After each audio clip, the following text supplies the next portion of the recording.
ಧರ್ಮೇಂದ್ರ ಪ್ರಧಾನಿಗೆ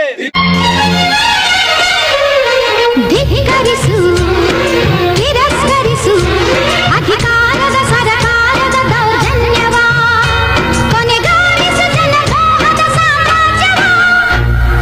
ಎಚ್ಚರಿಸು, ನಿಜ ತಿಳಿಸು, ಆಡಳಿತದ ಅಪರಾಧದ ಅಕ್ರಮಗಳ, ಮನಗಾಣಿಸು ಜನತಂತ್ರದ ಸಕ್ರಮಗಳ. ಆಳುವ ಮಂತ್ರಿಯ ನಿದ್ರೆಯಿಂದ ಎಬ್ಬಿಸು, ತೂಗುವ ಕತ್ತಿಯ ತಲೆಯ ಮೇಲೆ ತೂಗಿಸು. ಹಣದಾಸೆಗೆ ಬಲಿಯೆಂದಿಗೂ ಮಾನವ, ದೌರ್ಬಲ್ಯ ಎನ್ನುವರು ನಮ್ಮ ಮೌನವ.